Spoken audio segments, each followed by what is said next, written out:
Psaume 77, Hébreux 78.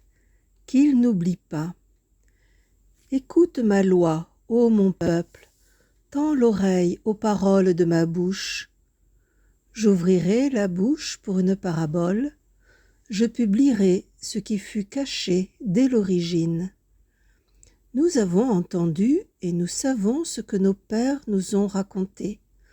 Nous le redirons à l'âge qui vient, sans rien cacher de nos descendants, les titres de gloire du Seigneur, sa puissance et les merveilles qu'il a faites.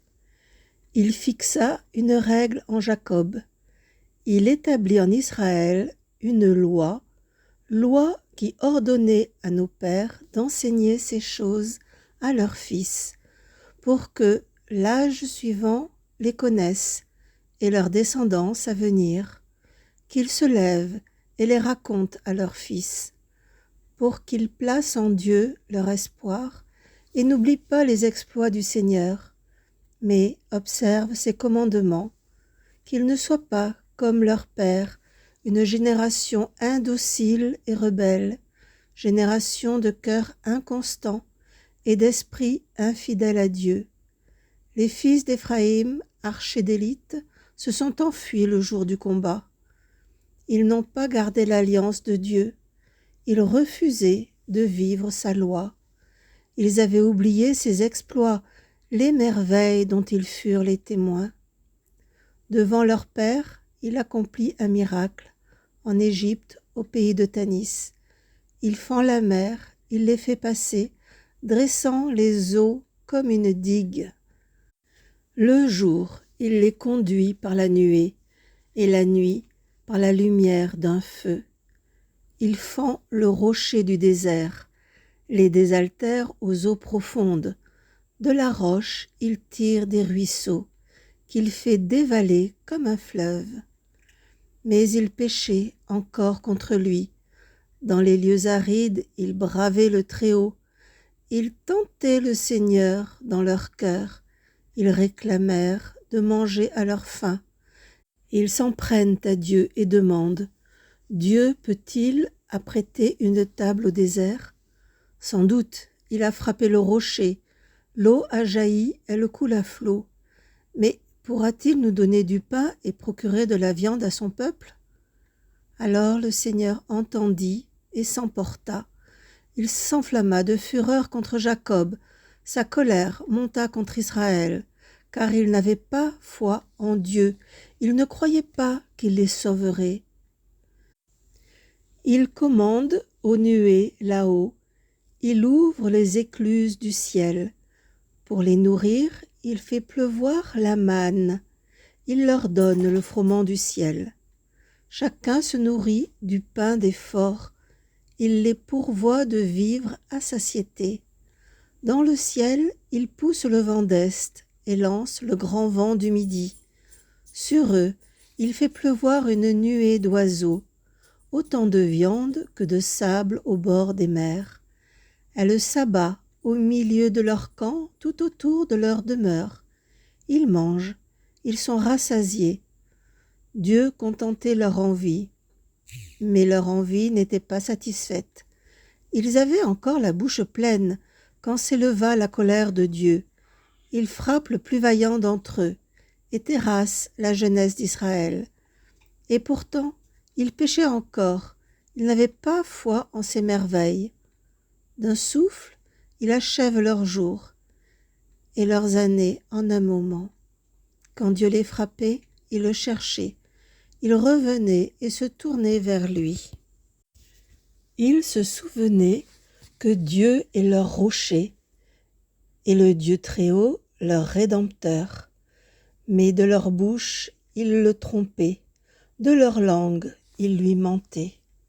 Leur cœur n'était pas constant envers lui, ils n'étaient pas fidèles à son alliance. Et lui, miséricordieux, au lieu de détruire, il pardonnait. Maintes fois, il retint sa colère au lieu de réveiller sa violence. Il se rappelait, ils ne sont que chair, un souffle qui s'en va sans retour. que de fois au désert ils l'ont bravé, offensé dans les solitudes. De nouveau ils tentaient Dieu, ils attristaient le Saint d'Israël.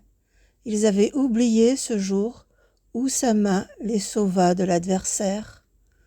Par les signes il frappa l'Égypte et le pays de Tanis par ses prodiges. Il transforma en sang l'eau des fleuves et les ruisseaux pour qu'ils ne boivent pas. Il leur envoie une vermine qui les ronge, des grenouilles qui infestent tout. Il livre les récoltes sauterelles et le fruit de leur travail aux insectes. Il ravage leurs vignes par les grêlons et leurs figuiers par le gel. Il abandonne le bétail à la grêle et les troupeaux à la foudre. Il lâche sur eux le feu de sa colère, indignation, fureur, effroi. Il envoie des anges de malheur. Il ouvre la route à sa colère. Il abandonne leur âme à la mort et livre leur vie à la peste. Il frappe tous les fils aînés de l'Égypte, sous les tentes de Cham, la fleur de sa race. Tel un berger, il conduit son peuple, il pousse au désert son troupeau. Il les guide et les défend, il les rassure. Leurs ennemis sont engloutis par la mer. Il les fait entrer dans son domaine sacré, la montagne acquise par sa main. Il chasse des nations devant eux. Il délimite leur part d'héritage.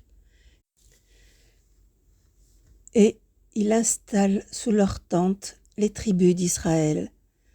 Mais ils bravaient, ils tentaient le Dieu Très-Haut. Ils refusaient d'observer ses lois. Ils déviaient comme leurs pères. Ils désertaient, trahissaient avec un arc infidèle. Les hauts lieux le provoquaient, leurs idoles excitaient sa jalousie. Dieu a entendu, il s'emporte, il écarte tout à fait Israël. Il quitte la demeure de Silo, la tente qu'il avait dressée chez les hommes. Il laisse capturer sa gloire et sa puissance par des mains ennemies. Il livre son peuple à l'épée. Contre son héritage, il s'emporte. Le feu a dévoré les jeunes gens. Les jeunes filles n'ont pas connu les joies des noces. Les prêtres sont tombés sous l'épée. Les veuves n'ont pas chanté leurs lamentations. Le Seigneur, tel un dormeur qui s'éveille, tel un guerrier que le vin ragaillardi, frappe l'ennemi à revers et le livre pour toujours à la honte. Il écarte la maison de Joseph, ne choisit pas la tribu d'Éphraïm. Il choisit la tribu de Juda, la montagne de Sion qu'il aime. Il a bâti comme le ciel son temple. Comme la terre, il l'a fondé pour toujours. Il choisit David, son serviteur. Il le prend dans les parcs à moutons.